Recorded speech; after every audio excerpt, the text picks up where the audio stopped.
Okay, we'll call the Public Works and Planning Committee to order. Don't mind, we'll say a prayer first. Most gracious Heavenly Father, we thank Thee for this another beautiful Lord's Day. We thank You for this county and all it stands for. Thank You for our soldiers that's on foreign fields. Protect them and bring them back home safe from harm. Give us from any sins. Amen. Amen. Amen. Okay, the first item of business be approved minutes for the August 3rd meeting. So moved, Mr. Chairman. Need a second. Second. All in favor? Aye. Okay, first department is planning department.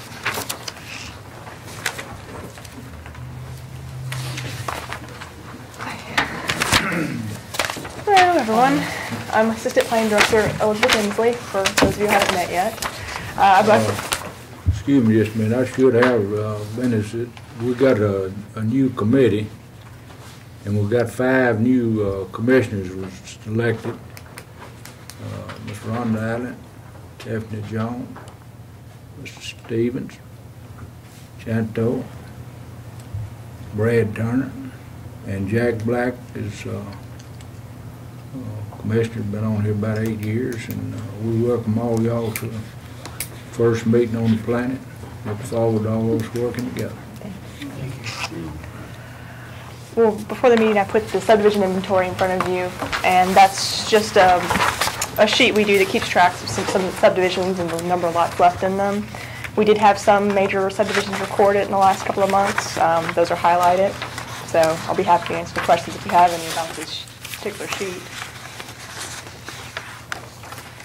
Well, I'm going to give you just a brief overview of the 3 public hearings you'll have in front of you on next Thursday's meeting. The first 2 are rezoning requests, and the next one, the last one, is a zoning resolution amendment. So the first one is a conditional use permit request by the Word and Spirit Church, which is located on Shedville Highway. They are looking to do a full-time daycare in the facility. They're going to use the existing building and existing parking lots. They'll be adding a fenced-in playground is the only thing they'll be adding to the site. So this was recommended for approval by our Planning Commission at the last meeting, and I'll be happy to answer any questions you have about the daycare. Okay, moving on. Our next request was actually to amend a conditional use permit that was issued back in 2006. The planned residential development Muirwood is a subdivision located in Rucker Lane.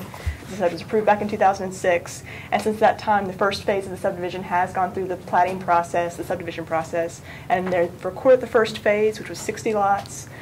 And so what we'll be discussing next week will be the remaining 86 acres of undeveloped land. At the time that they were approving it, the city of Murfreesboro was planning on improving Rucker Lane, making it a 3-lane road in the very near future in 2008. That's been pushed. At this point, it's scheduled for 2013. That's when it's scheduled. So the bank, which was the original owner, is looking to sell the development at this point, but it was conditioned that the second phase of development couldn't start until the road was finished, and the road's not going to be finished until Murfreesboro puts it on their capital improvements plan. So the bank is requesting that condition be removed. So once again, that was recommended for approval by the Planning Commission at their last meeting, and if you have any questions about that one, I'll be happy to address them. I have a question.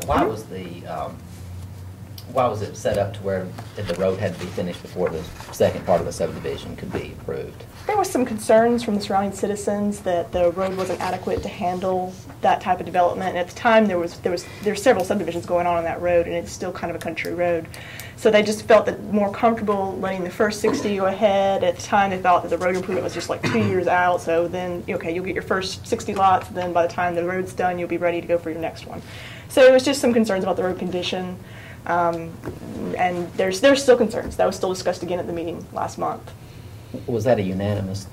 It was almost unanimous. The Planning Commission was 9-4-1 against. So. Anybody else got any questions? On the 60 lots, that's all is approved for this first phase, right? Right. Those have been recorded, so they are legal existing lots at this point, but to date, only like 5 building permits have been issued. So there's still quite a bit of development left in the existing first phase of the subdivision. So we don't expect to see a second phase come in. Because that's in my district, and it is concern on the residents out there on the road. But we're just talking about this first phase. We are, and I want to make sure there ain't no misunderstanding there. well, the first phase is already through. What this would be is there's remaining 86 acres of land that has yet to be developed, and this would be removing that restriction so that they could come in with their subdivision plats when they wanted to. Because currently they would have to wait for the city of Murfreesboro to get around to improving Rucker Lane, which the city had originally slotted for 2008, but has pushed back over and over so they can focus more attention on Veterans Parkway.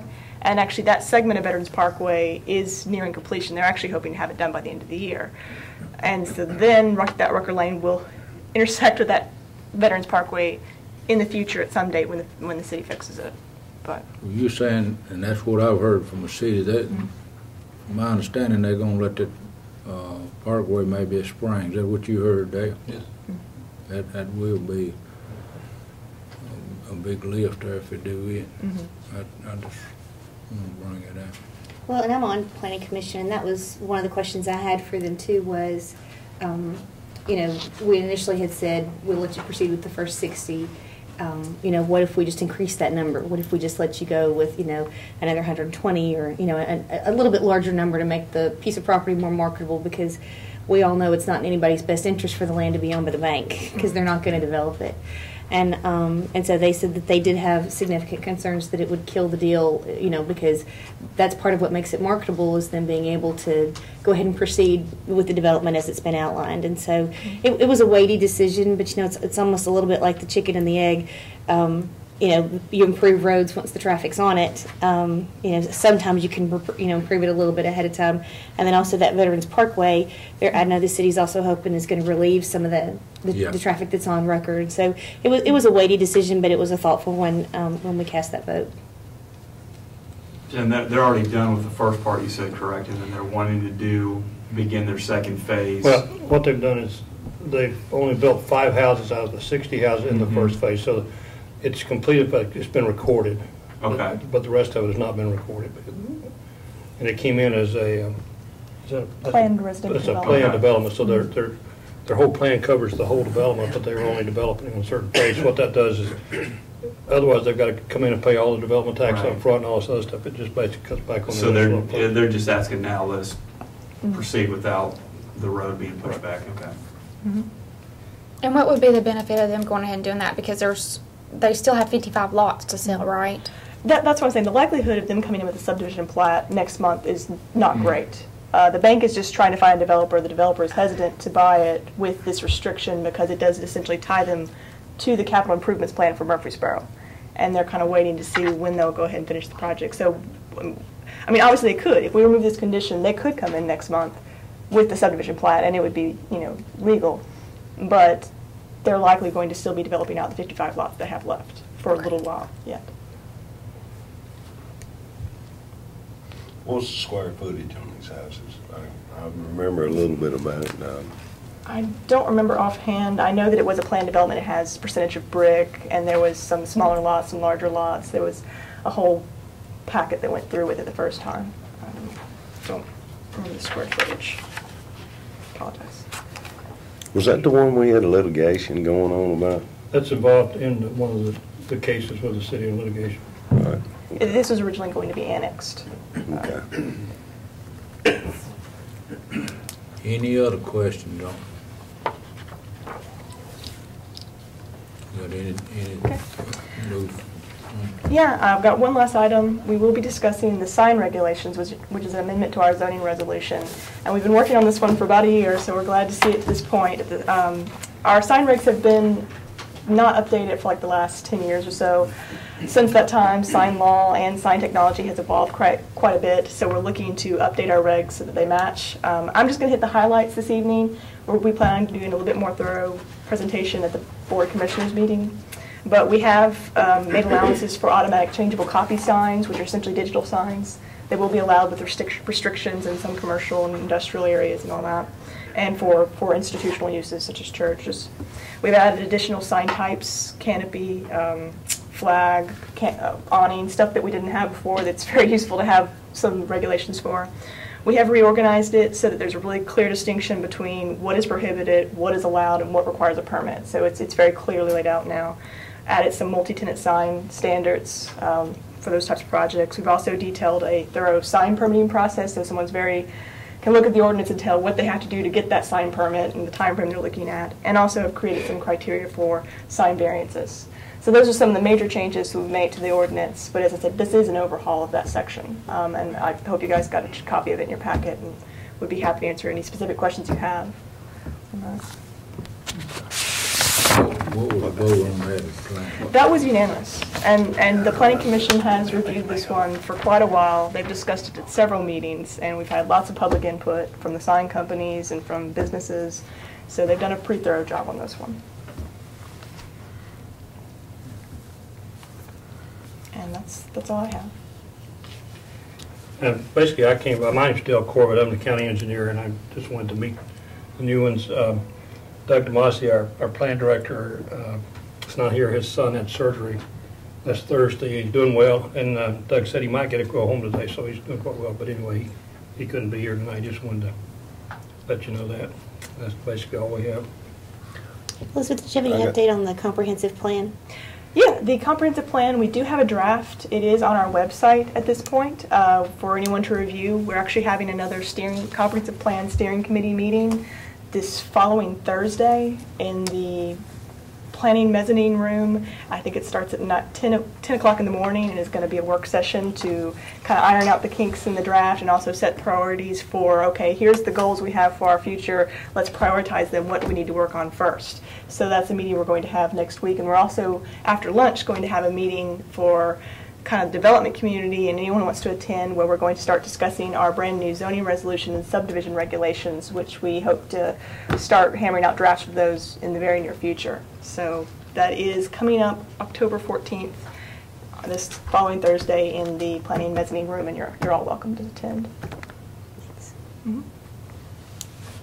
Anybody got any other questions to planning?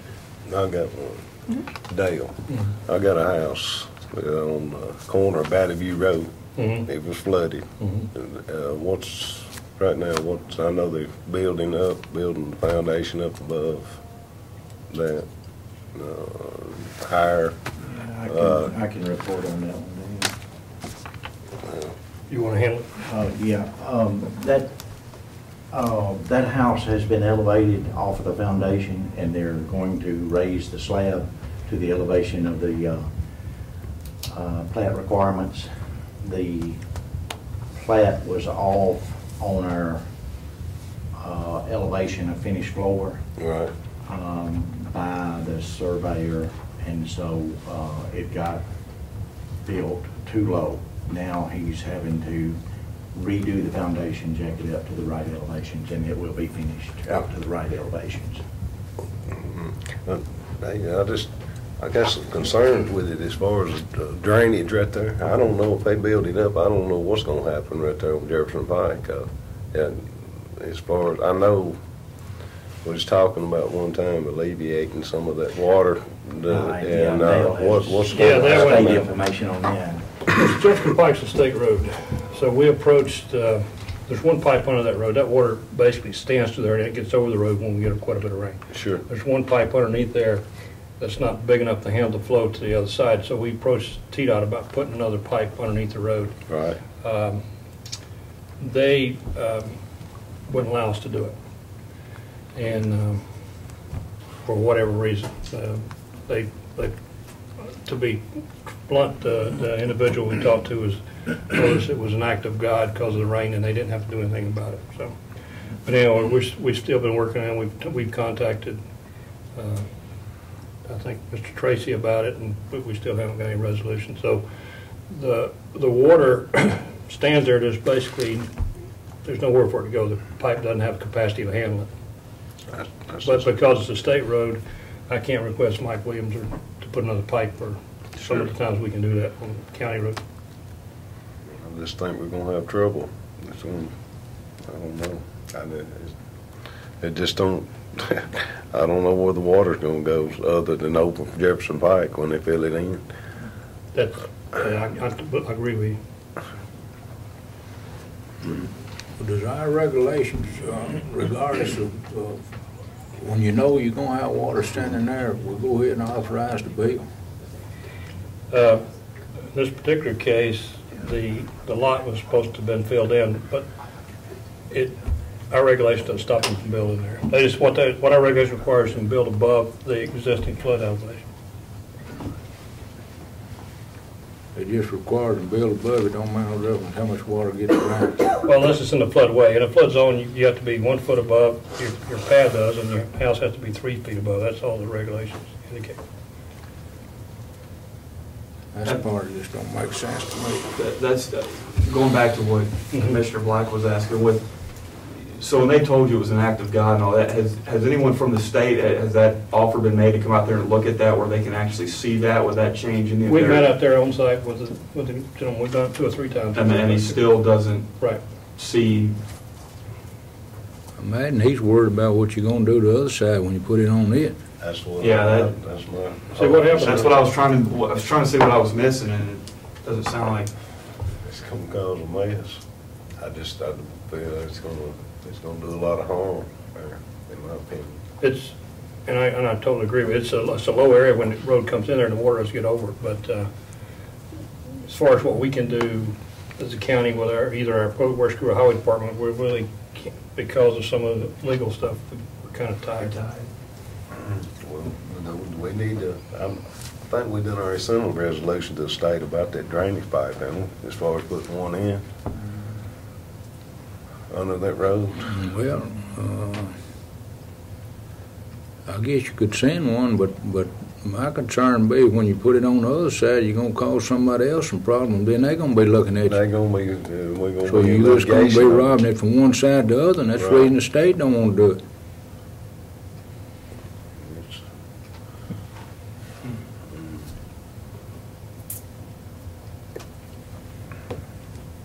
But, did he meet, I mean, all the codes and all that as far as putting what he's doing, David, down there? Yeah, he's going to meet the final regulations. Will our new regulations we putting in still be allowed this kind of stuff to go the same way?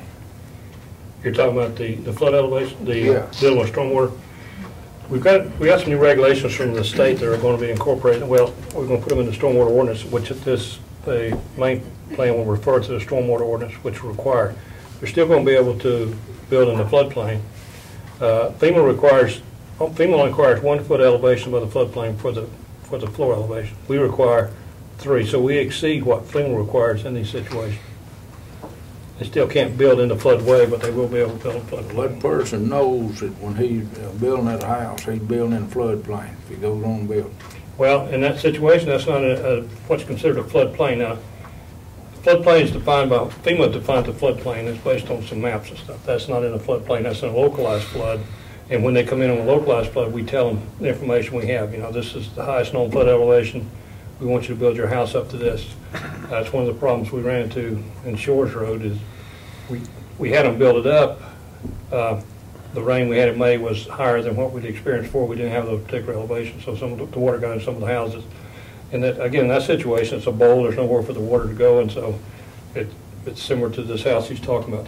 That corner lot there is kind of is really low down, and so when he didn't build a house up, basically the water just went right straight to the house. That's what I'm saying. When a person goes and buys that lot and builds a house, he knows he's building a house with possibility he could wake up one morning with water all the way around.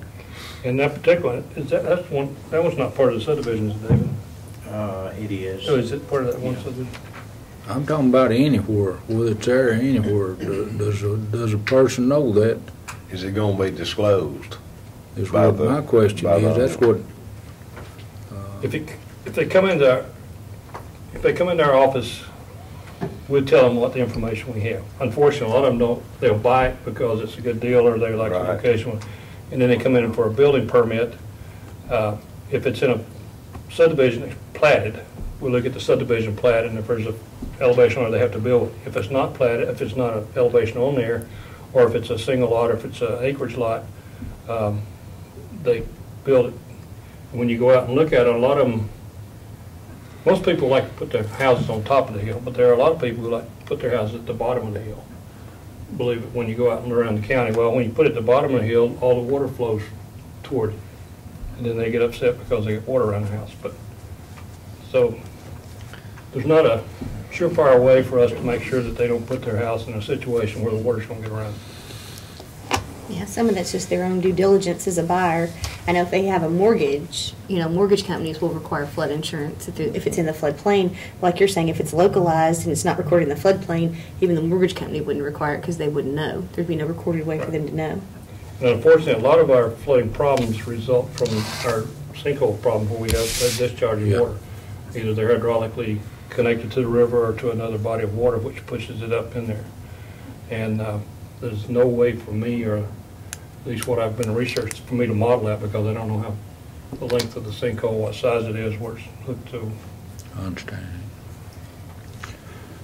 But it was no way we could turn it down. No way the planning could turn it down since it met all the criteria. That's correct. When I first got here, we had some lots that were really old lots people wanted to build on, and we knew there were some water problems, and I basically told them they couldn't build there when I was told later by our county attorney that I couldn't do that, so I had to back up.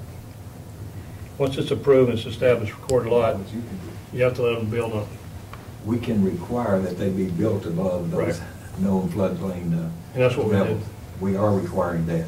Yeah, I understand that, but If I don't think. if it's going to affect the adjacent property owners, that's But what you actually saying is, and you are too, if a person goes out here and buys some property to build on, it's their responsibility to know what they're buying, what they're gonna build. Yeah, and we've had people come in and say, I'm interested in this piece of property, do it quite a bit, can you tell me about it? If we have, and we make notes where it's localized flooding and we tell about it. We've actually had people come in and we tell them it's going to flood, it's been a history of flooding. They buy the property, they call us a month later and say, can you come out and fix our flooding problem because we've got water now. Well, there's an assumption of risk, I think is what Commissioner Allen was saying. That, I guess that goes into your due diligence of when you're purchasing property or purchasing anything in the market. There's a due diligence there and an assumption of risk, and that's what it sounds like. We hand out flyers. There's a flyer we have, what you might want to do before you buy a house. One thing is come in and check, see if it's in the floodplain, see if there's flood problems. Not everybody does that. Any other questions? Got anything else? Need a motion to approve planning report then. So moved. Second. Any questions? I think we need to send a resolution to the state. Now, I know this is gonna be something on that drainage, see if they can't do something. Well, you Get 'em back out there again. That won't have nothing to do with approving this. Right. We can approve a planning report, and then if you want to send a resolution, do that. We can do that. We'll approve this, and then I want to send a resolution to the state to go down there and look at it again. All in favor on the planning report? Aye. Opposed? Now, Commissioner Black, Yeah, I want to send a resolution to the state about the drainage at the corner of Valley View Road and Jefferson Pike. putting a pipe under, Right. T-Dot, I guess. Jefferson Pike. But really, it's more than just the pipe. I mean, don't we need a hydrologist or somebody to look at that and see what the consequence is going to be across the road of putting the pipe in? If TDOT will come out, we'll work with them. T-Dot and probably, that's what we'll they'll probably do with We'll help on him. that study. Yeah.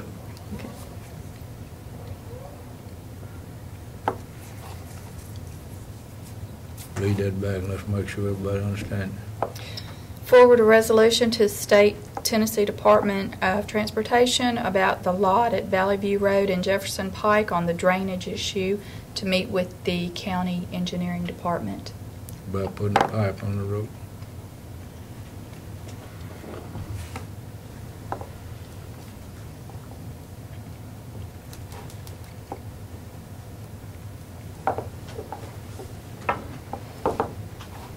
You okay with that? Yeah, that'd be helpful if we can get them to do something. Need a second. Need a second. Second. Any more questions on the resolution? All in favor? No. Aye. Opposed? Okay. Thank you. Building codes. Mr. Chairman, welcome new commissioners. If you will pass those right away, keep on passing.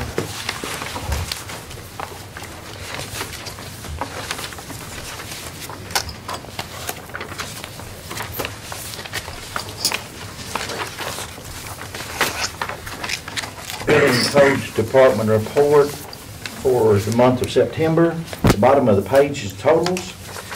We issued 138 building permits.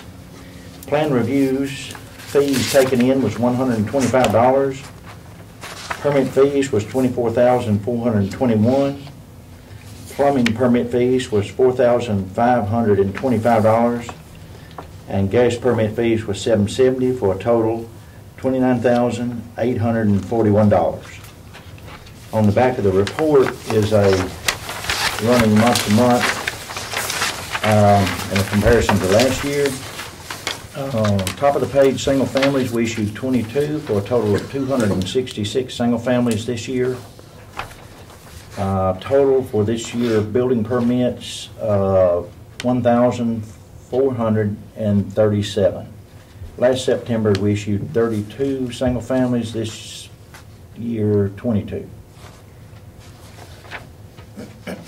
On the next report is our zoning enforcement.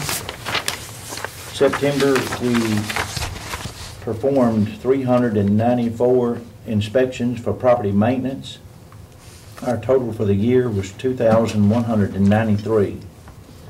Our Board of Zoning Appeals and conditional use permits was 11, and our sign inspections was 41 for a total of 53 in that category. 701 inspections performed.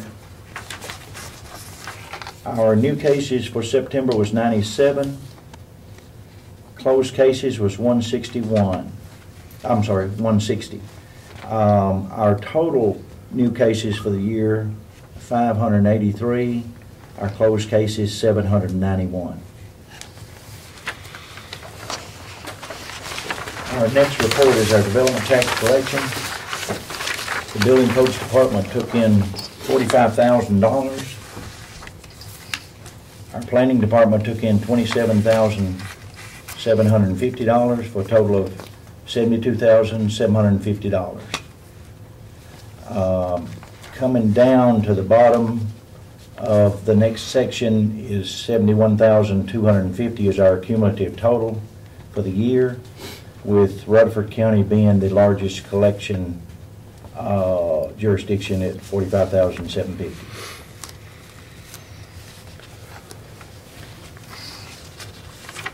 David, are those others in the urban growth boundary? Is that what you're recording them by city, or ones where you've got Eagleville? Are those inside the They're in municipalities? other jurisdictions. Okay. Yeah, it would be Murfreesboro City or Okay. you know, total there. We collect, anytime anyone is developing in Rutherford County, whether it's being the city jurisdiction or county, we collect the money. Okay. So the lots are collected up in the planning department, and the building permits are collected in the building codes department. Okay. The next page you have in your report, the committee before the election wanted a little history on our junkyard auto salvage yards in Rutherford County. We were doing about 7 inspections a month on junkyards, and this kind of explains a little bit about our inspections that we call junkyards.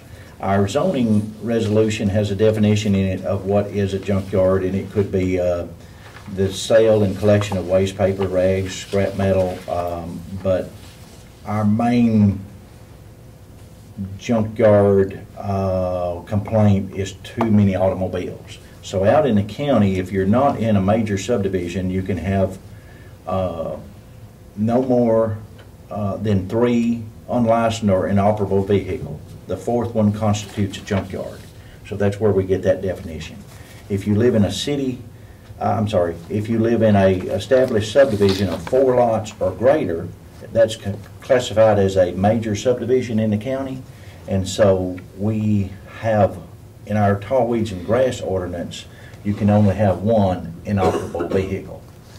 So that's where we're doing our inspections on junkyards. We may, it looks like over here we've inspected 7 junkyards, but these are residential homes, basically.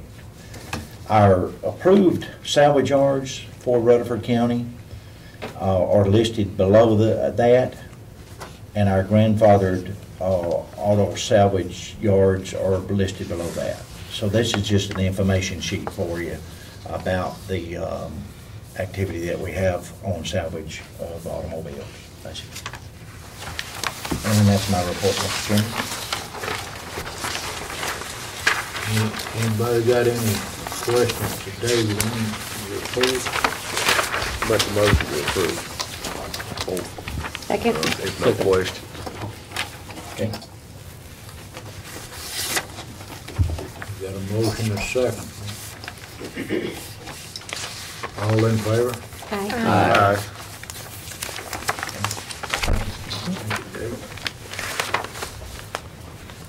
Landfill report.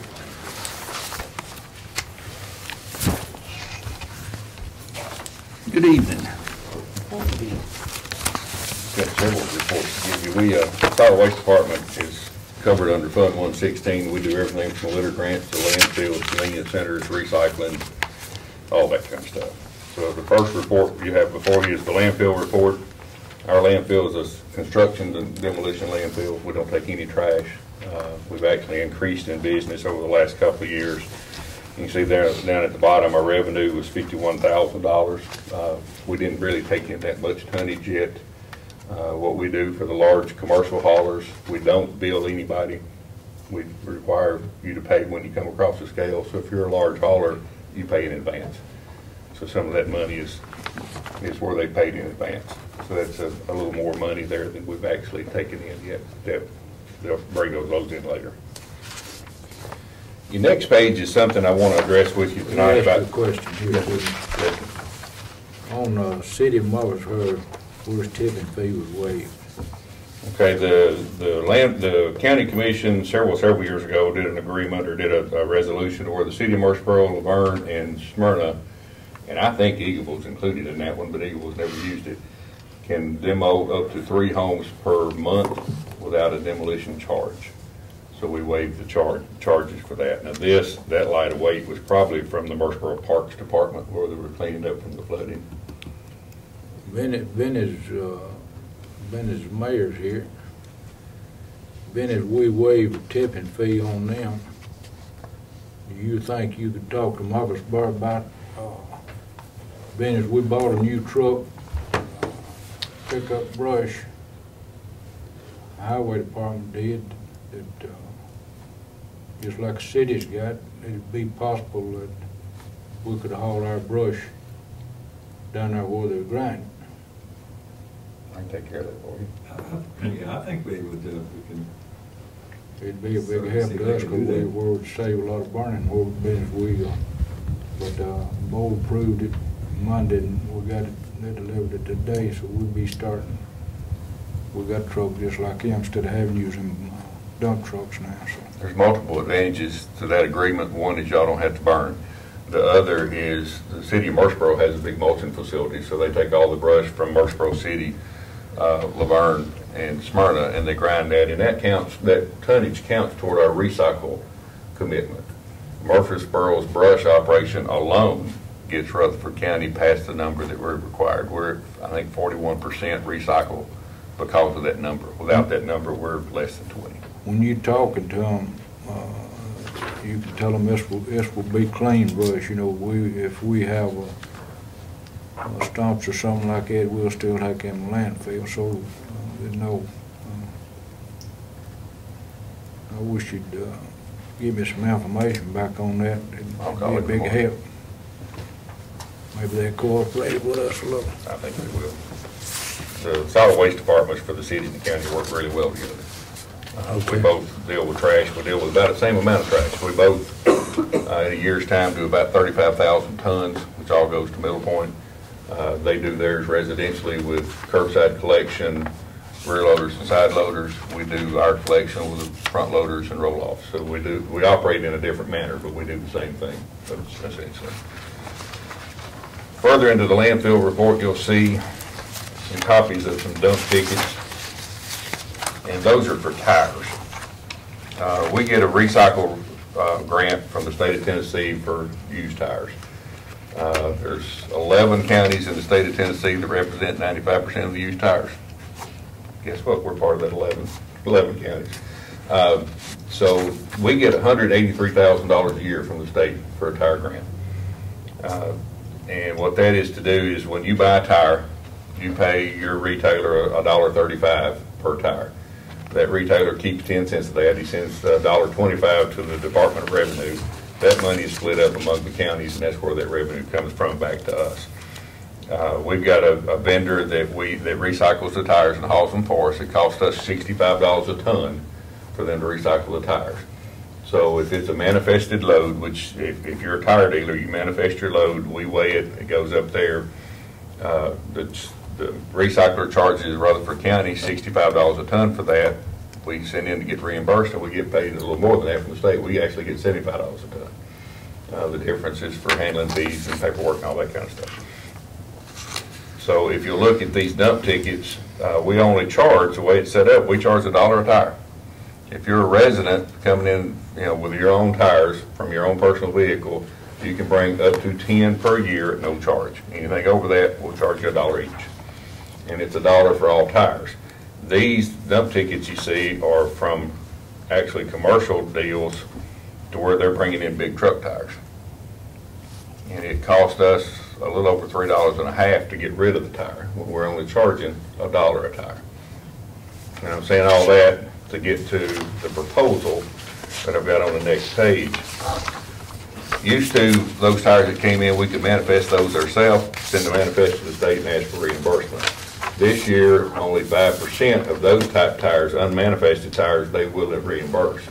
So we're going to wind up losing a lot of money by doing this situation. So what we're proposing to do, if you all will agree to it, is we'll still take the 10 tires per year from the resident. But anything other than a passenger tire, we want to charge $30 or $65 a ton. All we're doing is covering our cost. That's all we're after there.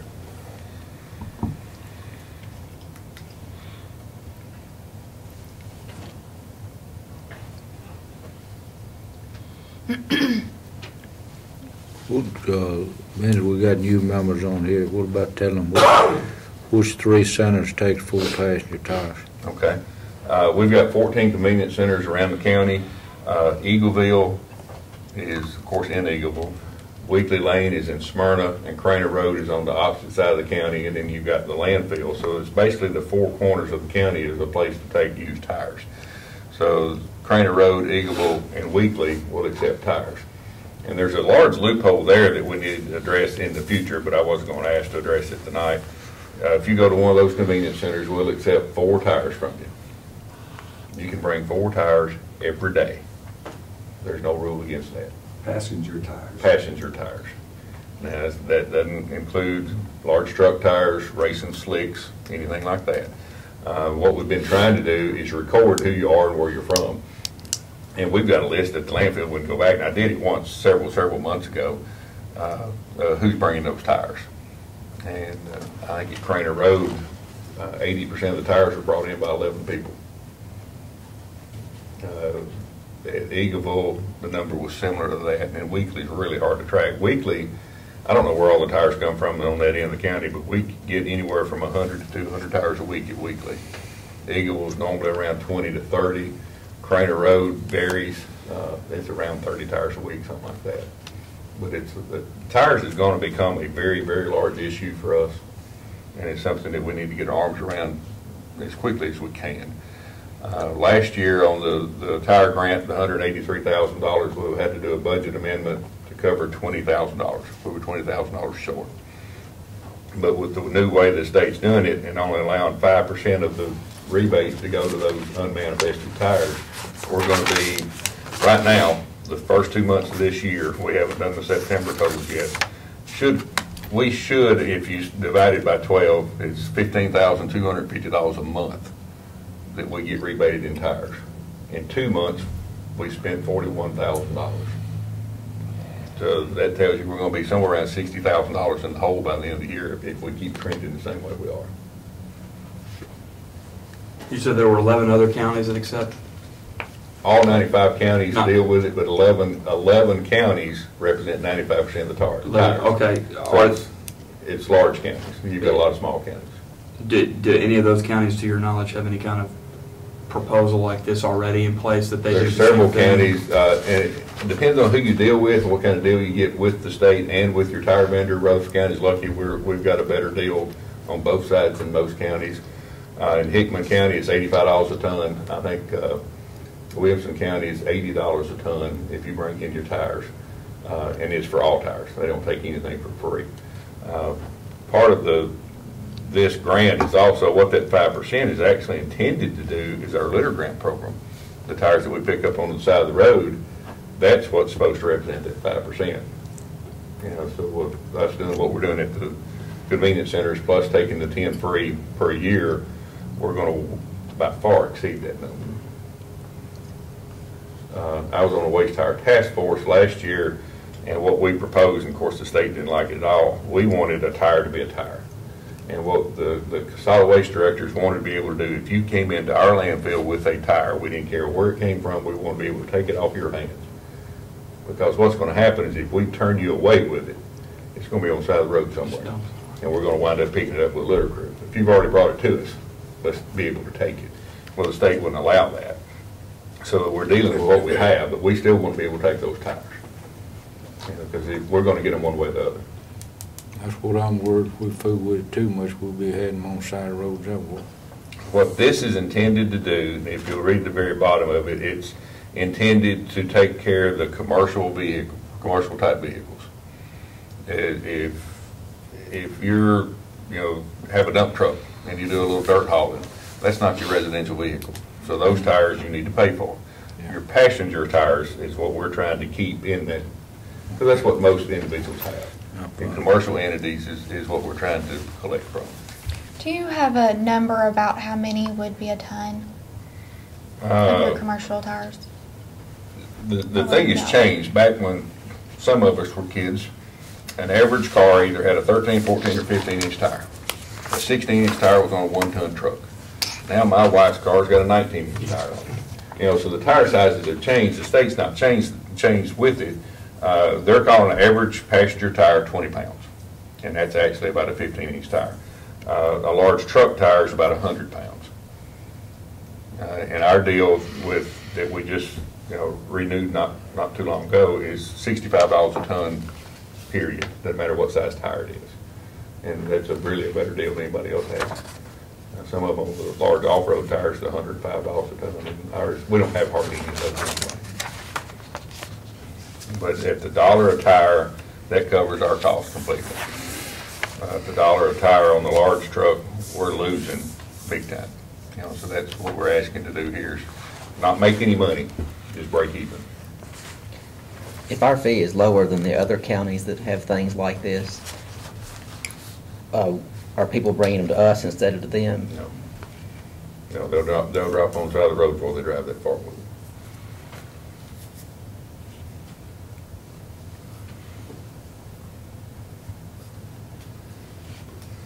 But what we were trying to do through the solid waste directors thing is if they came from out of the county, we could still take it and be okay.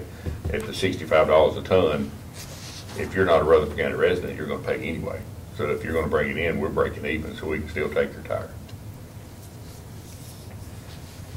So you look at their driver's license, that's part of the recording? We look at the tag on the vehicle.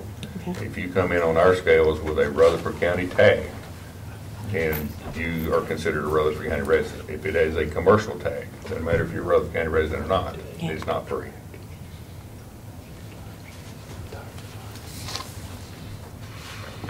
I think it looks good and well thought out. I'll make a motion to approve. Here's a second then. Second. Any questions? All in favor? Aye. Aye.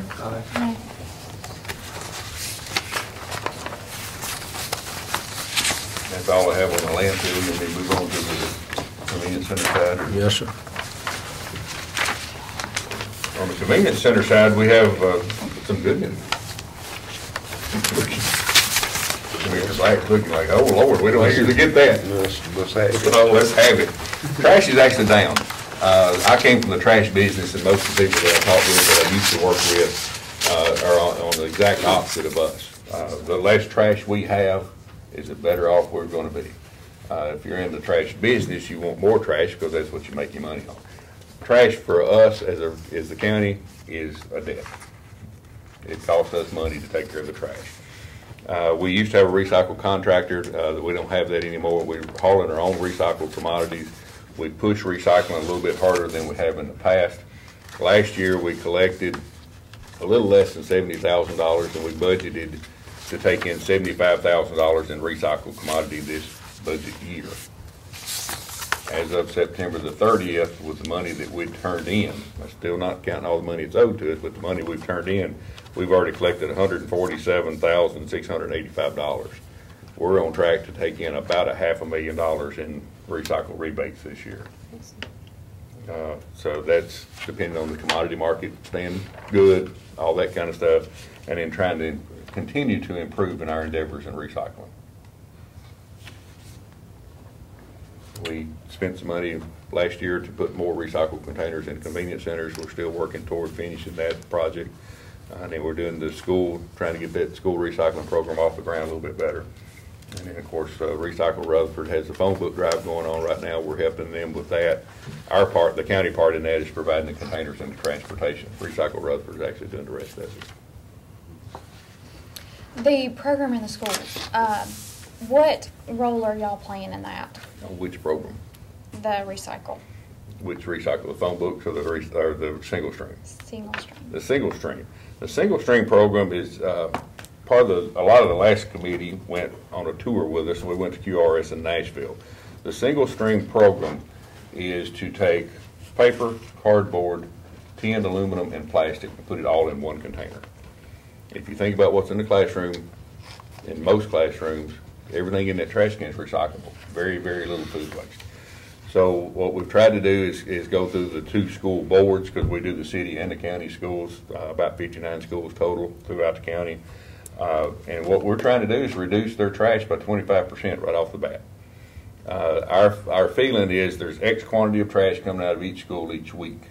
So if we recycle it, we don't need any other containers. We just convert some of the trash containers to recycle containers, dump them separately, and then that's what where we're going to get it recycled. It's kind of a hard sell. Recycling is not very popular in this part of the country.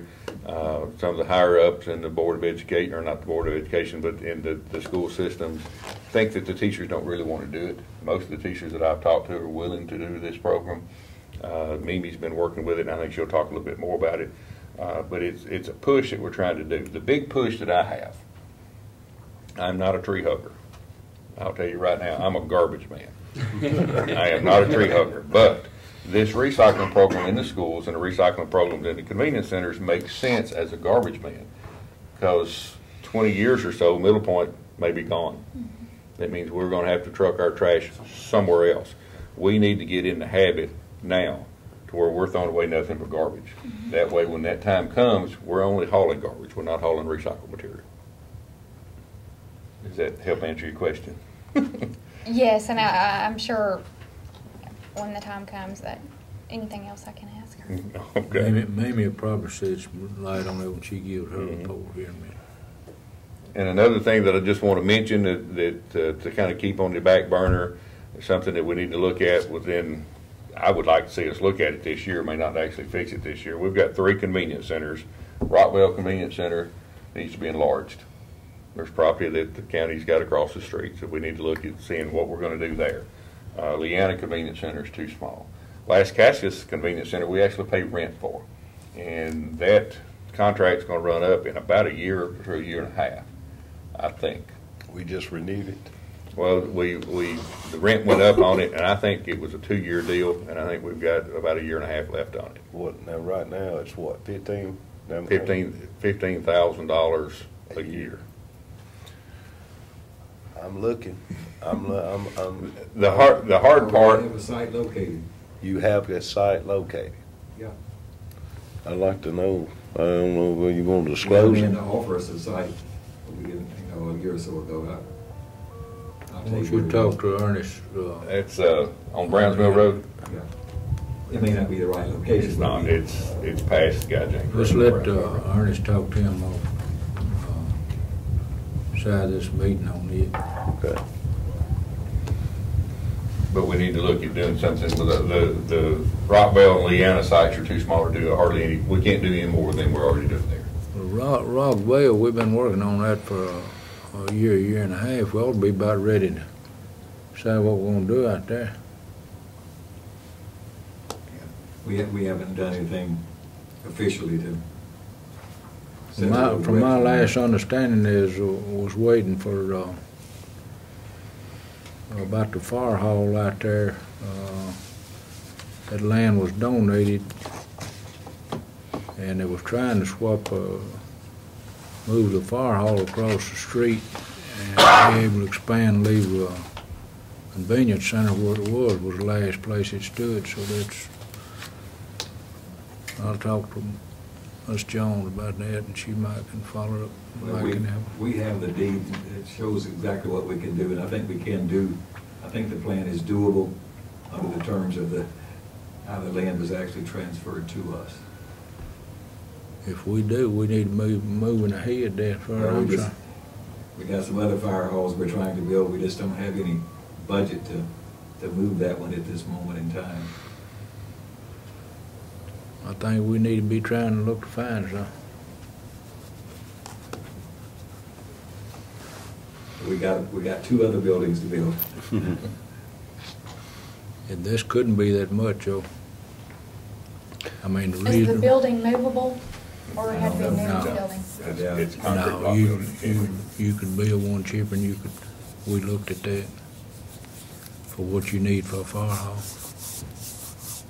Anyway, we'll try to get that worked out off. And that's all I have on my report. Any other questions? I've got one. Yes, sir.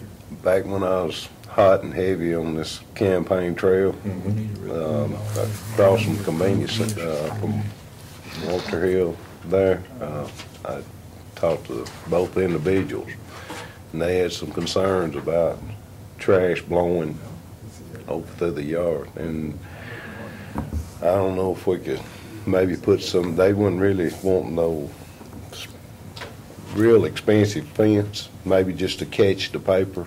They was concerned there as far as their children.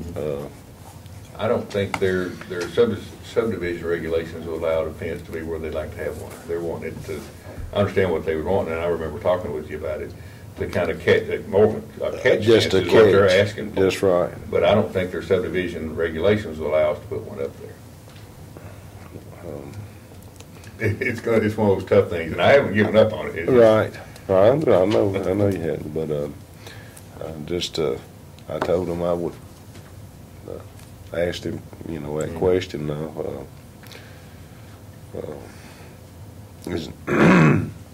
Is there any way we can get in touch with the subdivision, the developer of it, and maybe talk to them about our concerns on that part of it? I'm not sure who the developer is or was, but I'm sure we'd get with David and find out. Okay.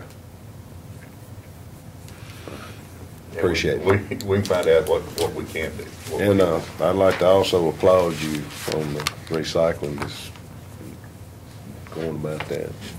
Bringing that revenue in, we definitely need it. Okay, we need a motion to approve his report. So moved. Second. All in favor? Aye. Thank you. Thank you. Okay.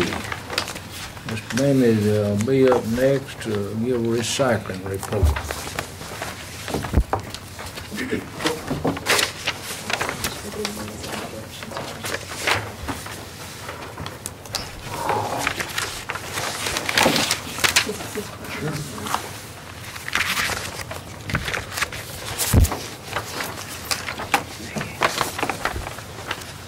recycling? It is.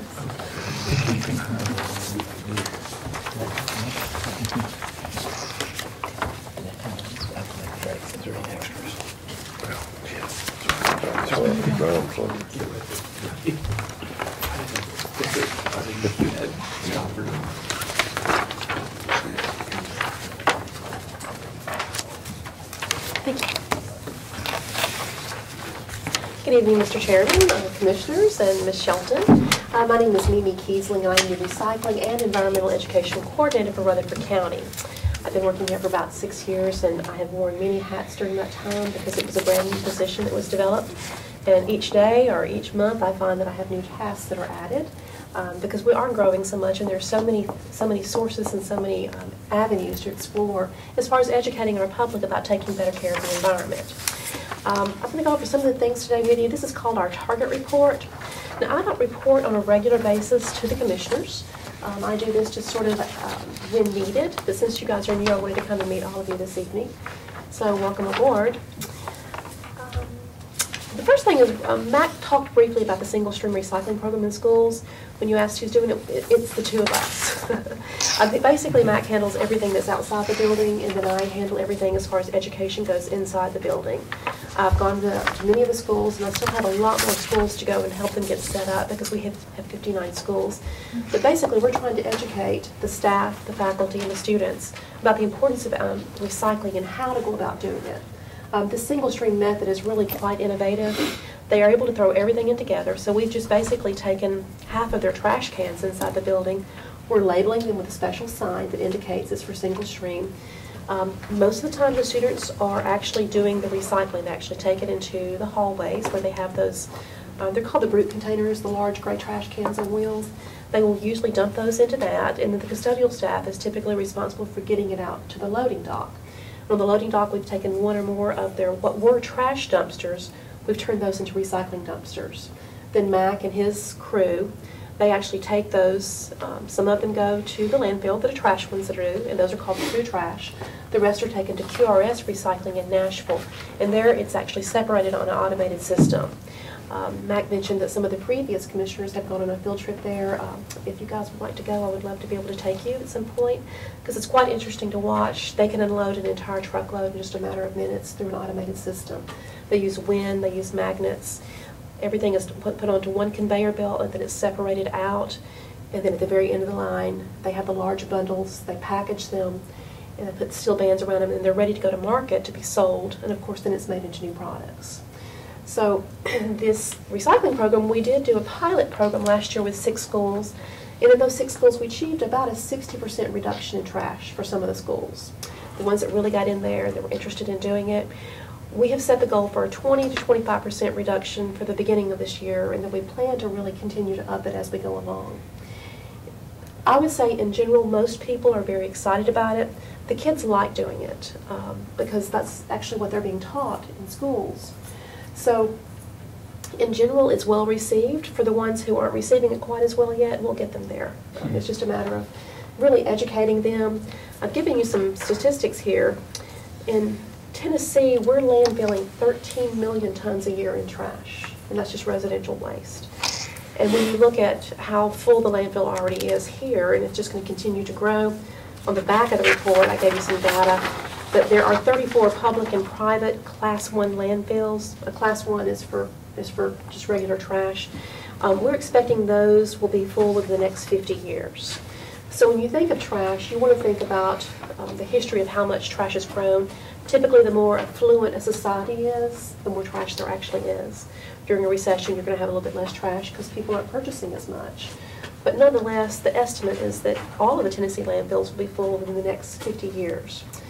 I have children that I hope are still alive during that time period, and there are going to be people in the future looking to permit sites for landfills, and nobody wants one in their backyard.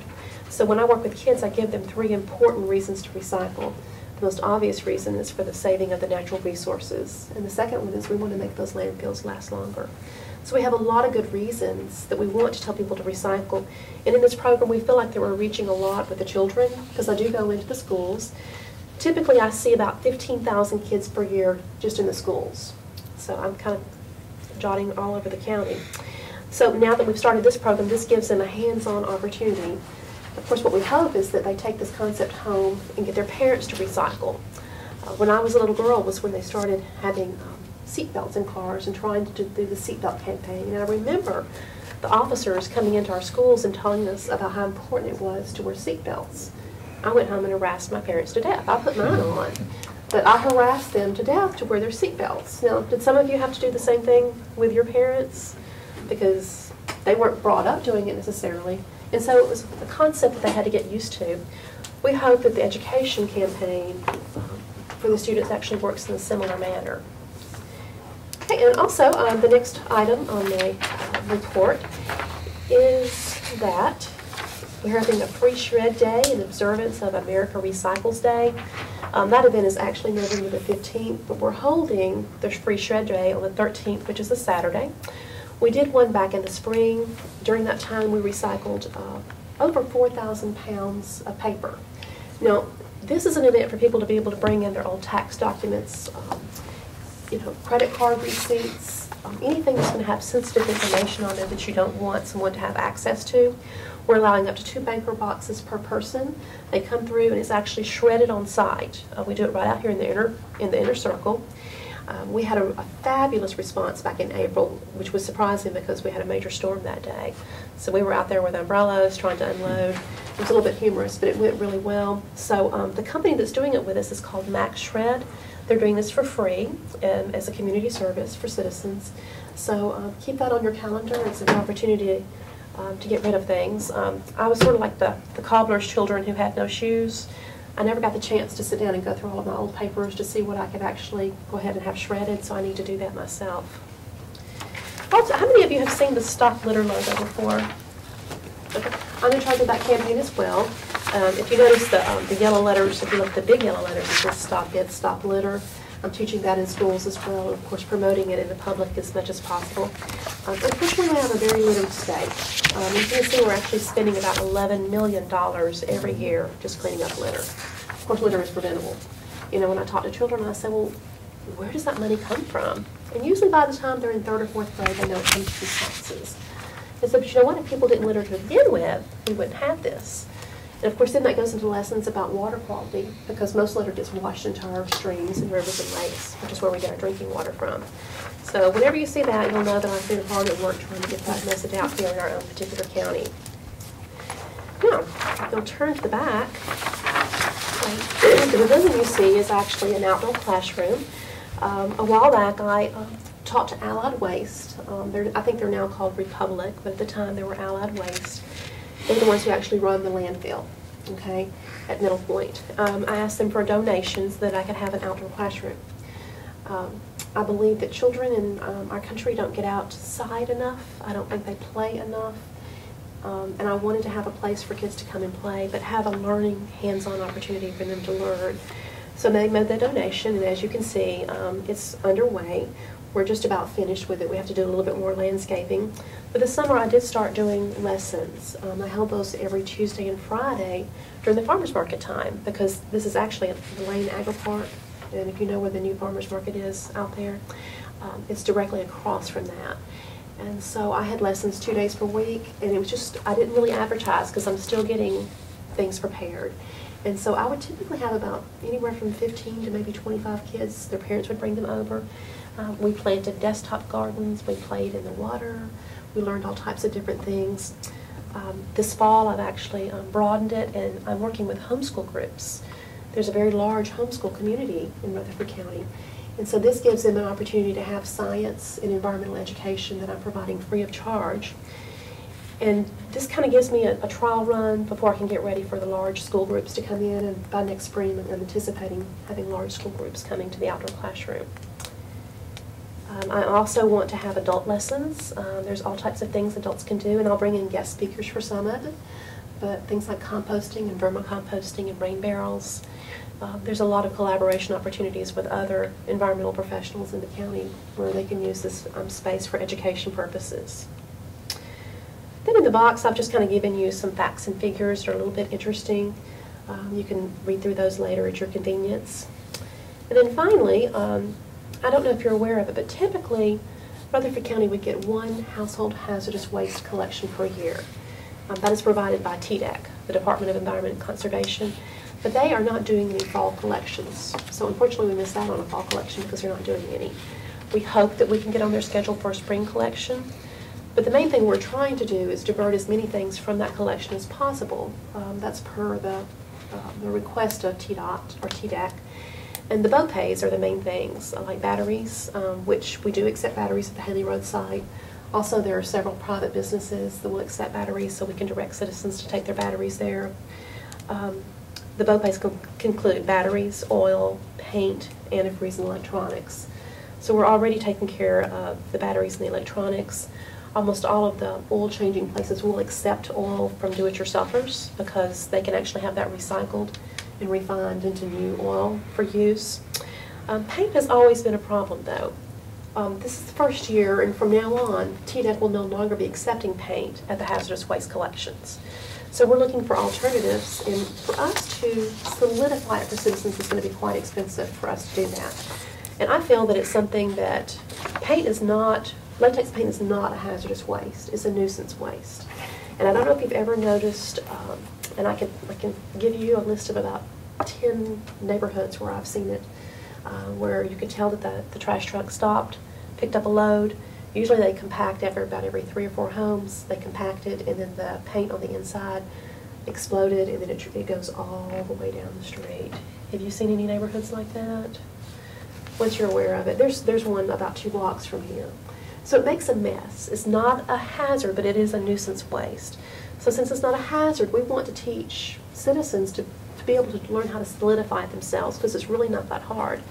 It's just a matter of putting a solidifying agent. Even something like kitty litter can go in there. Once it's dried, then citizens are welcome to put it in the trash at that point. So I'm working with RCTV at this point to create what we hope to be a somewhat humorous commercial, our PSA. Of course, it'll air on RCTV, and then we want to share it with as many of the other public access channels here in the county, so citizens can understand the methodology of being able to dry it and the importance of doing this. So you should be seeing that coming out pretty soon. Any questions?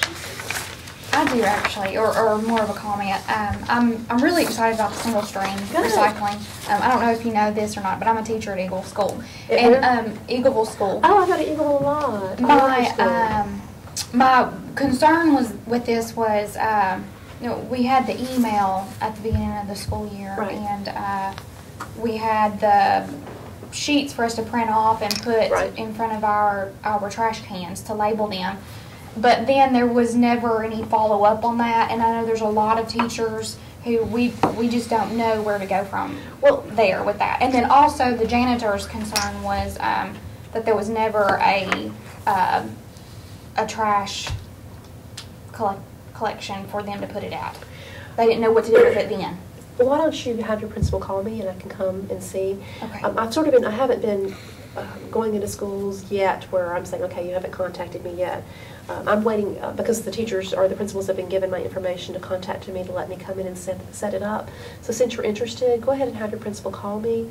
I can come in either later this week or next week and get you guys started, because it really takes me coming in, talking to the faculty, and I'm typically seeing between 5 and 10 schools a week, and they'll reach a point where if they're not calling, I'll start going to them. But if you could just go with them, call me. Because I feel like this really is important. Recycling is important for our county because of our landfill. And like he said, I'm not really a dirt person, but I want us to be able to get as much use out of Middle Point as possible. Right. It's a money issue. Well, and see, it's a money issue for the county, because we have always hauled the city and the schools trash for free, the county schools and city schools trash for free, and it's really costing the county government quite a bit of money, and so we need the cooperation, because we will be able to hopefully be able to get a little bit of a rebate back from the recyclables to go into our program. And so, it is a money issue for us as well, but we need cooperation. And so just have them call me, and may I have your name? Tiffany Jones. Tiffany Jones, okay. And what grade do you teach, Tiffany? I teach 6 through 12. Okay, I have not taught 6 through 12 yet. I usually do your 3rd and 4th graders every year. Sometimes your kindergartners. So I look forward to maybe teaching your classroom. Okay. Thank you. Any other questions? Anyone got any more questions? Well, thank you, and it's nice to meet you all. Thank you. We need a motion to approve. So, Second. Okay, you got it? Got a motion, second. All in favor? Aye. Thank you.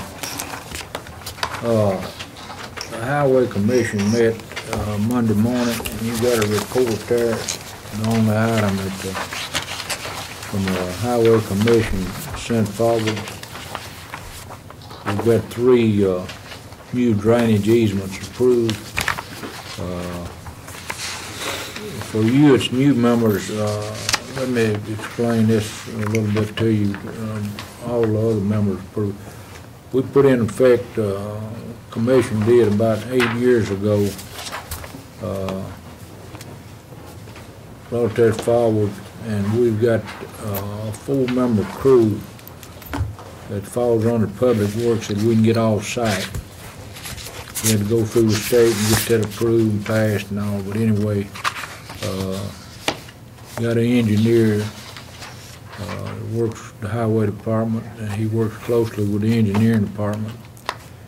And anybody's got any drainage problems, then they forward that. He goes out and checks them, then he writes work orders, and we work these out.